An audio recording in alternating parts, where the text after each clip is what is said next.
शुभेंदू अधिकारी यांच्या शपथविधी सोहळ्याला महाराष्ट्रातून मुख्यमंत्री देवेंद्र फडणवीस, उपमुख्यमंत्री एकनाथ शिंदे आणि सुनेत्रा पवार उपस्थित राहणार।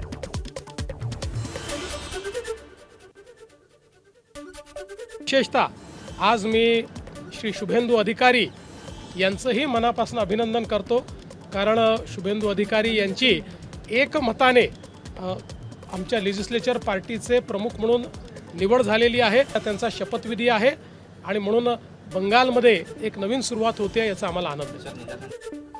पंतप्रधान मोदींच्या करिश्म्यामुळे पश्चिम बंगालमध्ये भाजपचा विजय, उपमुख्यमंत्री एकनाथ शिंदेंचं मत। अमित शहांची चाणक्य नीती जिंकल्याचं देखील शिंदेंनी मत व्यक्त केलंय। देशाचे यशस्वी लोकप्रिय प्रधानमंत्री नरेंद्र मोदीजी यांचा करिश्मा आहे। त्यांनी देशाला विकसित करण्यासाठी, देशाला आर्थिक महासत्ता बनवण्याचं जे स्वप्न पाहिलेलं आहे त्याच्यावर लोकांनी भरोसा ठेवला आहे। पश्चिम बंगालमधील भाजप सरकारच्या शपथविधी सोहळ्यासाठी राष्ट्रवादी काँग्रेसचे वरिष्ठ नेते कोलकात्यात दाखल। उपमुख्यमंत्री सुनेत्रा पवार यांच्यासह राष्ट्रवादीच्या नेत्यांचं विमानतळावर स्वागत। खासदार प्रफुल्ल पटेल आणि खासदार पार्थ पवारही कोलकात्यात। पहली बार हमारी एनडीए की सरकार बन रही है, बहुत खुशी की बात है। बहुत बता दी कि से यहाँ ये सरकार की बात हो रही है, हम अभी आ रहे हैं ये त्योहार के लिए है। पश्चिम बंगाल भाजप विधिमंडळ पक्षाचे नेते शुभेंदू अधिकारी यांच्या कोलकाता इथल्या निवासस्थानाबाहेर सुरक्षा व्यवस्था वाढवण्यात आली। ते आज पश्चिम बंगालच्या मुख्यमंत्री पदाची शपथ घेणार आहेत। कोलकातामधील ममता बॅनर्जी यांच्या कालीघाट इथल्या निवासस्थानाबाहेर सीआरपीएफ तैनात। विधानसभा निवडणुकीत ममता बॅनर्जी यांचा पराभव, त्यामुळे त्यांच्या घराबाहेर सुरक्षेत वाढ।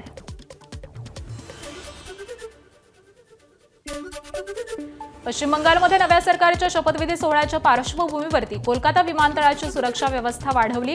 कोणतीही अनुचित घटना घडू नये म्हणून मोठा बंदोबस्त आहे। आसाममध्ये भाजपला बहुमत मिळालंय। 12 मे रोजी नव्या सरकारचा शपथविधी सोहळा पार पडणार।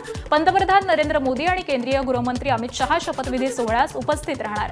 पर्यवेक्षक जेपी नड्डा आज गुवाहाटीत जाणार। मुख्यमंत्री पदासाठी हेमंत बिस्वा शर्मा यांचं नाव आघाडीवर आहे। केरळच्या नवीन मुख्यमंत्री पदाच्या निवडीचा आज निर्णय होण्याची शक्यता। काँग्रेस अध्यक्ष मल्लिकार्जुन खरगे आज केरळ काँग्रेस नेत्यांची बैठक घेणार। राहुल गांधीही बैठकीला उपस्थित राहणार। या बैठकीमध्ये मुख्यमंत्री पदाचा चेहरा ठरणार आहे। केरळ विधानसभेत काँग्रेसला स्पष्ट बहुमत, मात्र केरळचा मुख्यमंत्री कोण होणार यावरून आता काँग्रेसमधील इच्छुकांमध्ये पोस्टर वॉर।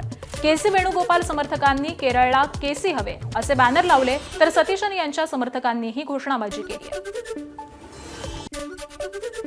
तामिळनाडू टीव्हीके प्रमुख विजय यांच्या मुख्यमंत्री पदाच्या शपथविधीबाबत अद्यापही संभ्रम।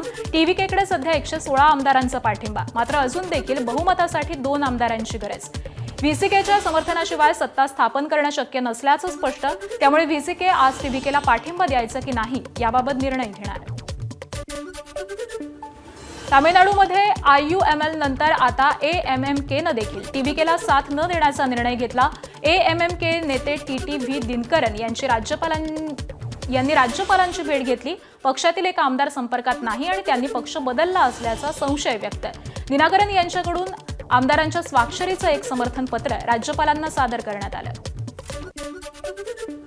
एएमएमकेचे आमदार एस कामराज यांचा एएमएमकेनं टीव्हीकेला समर्थन दिल्याच्या पाठिंब्याच्या पत्रावर सही केल्याचा दावा।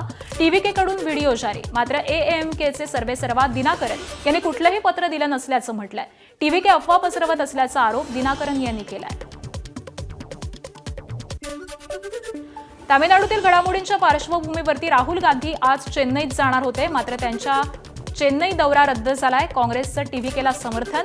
अभिनेते विजय यांचा शपथविधीचा सोहळा याबाबतचा सस्पेन्स अजूनही कायम आहे। तामिळनाडूमधील राजकीय घडामोडींच्या पार्श्वभूमीवर काँग्रेसची सावध भूमिका। काँग्रेसनं आपल्या 5 आमदारांना बेंगळुरूमध्ये नेल्याची माहिती सूत्रांनी दिली आहे। फोडाफोडीच्या भीतीनं काँग्रेसनं आपल्या आमदारांना सुरक्षित स्थळी नेल्याची माहिती।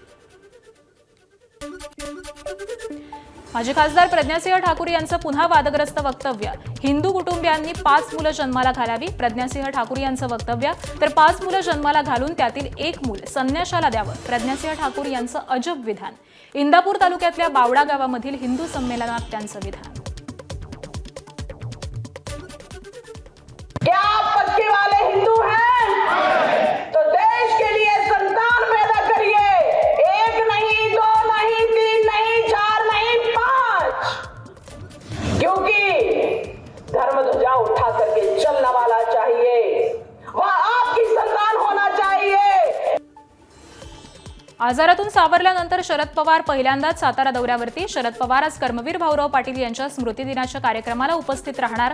त्यानंतर राष्ट्रवादीची बैठक होणार आणि त्यानंतर दुपारी 1 वाजता शरद पवारांची पत्रकार परिषद होणार. सांगली महापालिकेतील प्रस्तावित 300 कोटी रुपयांच्या रस्ते कामांवरून राजकारण तापलं. हॅम पद्धतीतून कामं करण्याच्या निर्णयावर विरोधी पक्ष नेत्यांचा आक्षेप. चांगल्या स्थितीतील रस्त्यांचं काँक्रिटीकरण करून 300 कोटींचं कर्ज लादलं जात असल्याचा आरोप. तर कामं तातडीनं रद्द करण्याची मागणी. हातावरचे पदाधिकारी सांभाळण्यासाठी आणि हातावरचे मोजण्या एवढे ठेकेदार सांभाळण्यासाठी हा सगळ्यात मोठं पाप हे सत्ताधारी आणि प्रशासन मिळून करत आहे. ह्याच्यावर भाजपच्या नेत्यांनी लक्ष घातलं पाहिजे का हे भाजपचे नेते ह्यामध्ये सामील आहेत हे पण ह्यामध्ये तपासणं गरजेचं आहे. मीरा भाईंदरमधील वादग्रस्त मीरा रोड उड्डाणपूल या महिन्याअखेरीस वाहतुकीसाठी खुला होण्याची शक्यता. भाईंदर पूर्वेतील गोल्ड नेस्ट सर्कल परिसरामध्ये मेट्रो मार्गाखाली उभारण्यात आलाय हा पूल. तांत्रिक तपासणीच्या अहवालानंतर पूल सर्वसामान्यांसाठी खुला होणार. नाशिकमधील टीसीएस प्रकरणात निदा खानला 11 मे पर्यंत पोलीस कोठडी. पोलिसांकडून निदा खानची कसून चौकशी. धर्मांतर प्रकरणात निदा खानची काय भूमिका होती याची माहिती पोलीस जाणून घेणार. 25 मार्चपासून निदा खान फरार होती. ती कोणाच्या संपर्कात होती याचीही माहिती पोलीस घेणार. निदा खानला आश्रय देणाऱ्या संभाजीनगरच्या एमआयएम नगरसेवक मतीन पटेल 6 आरोपी. याच पार्श्वभूमीवरती अझदुद्दीन ओवेसी आज संभाजीनगरमध्ये येणार. त्यांच्या अध्यक्षतेखाली पक्षाची महत्त्वाची बैठक पार पडणार. मतीन पटेल यांच्याबाबत ओवेसी काय बोलणार याकडे लक्ष.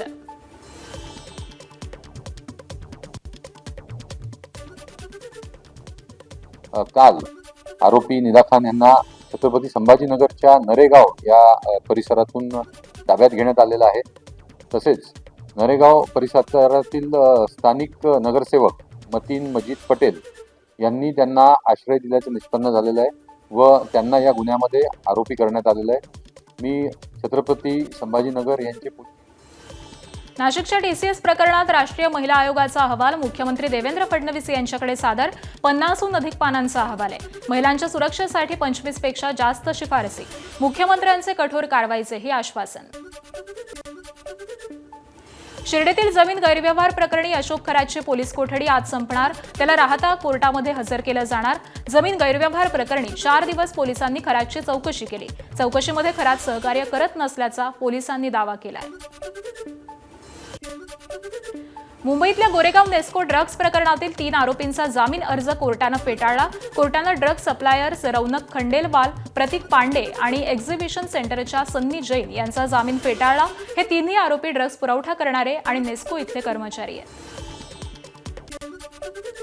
नाशिक महापालिकेमधील नगर रचना सहाय्यक संचालक कल्पेश पाटील यांच्यावरती निलंबनाची कारवाई. म्हाडा जमीन घोटाळा प्रकरणात 48 तासांहून अधिक काळ कोठडीत राहिल्यानं नियमानुसार कारवाई. न्यायालयानं 5 दिवसांची पोलीस कोठडी सुनावली असल्यानं कारवाई झाली आहे. एबीपी माझा, उघडा डोळे बघा नीट.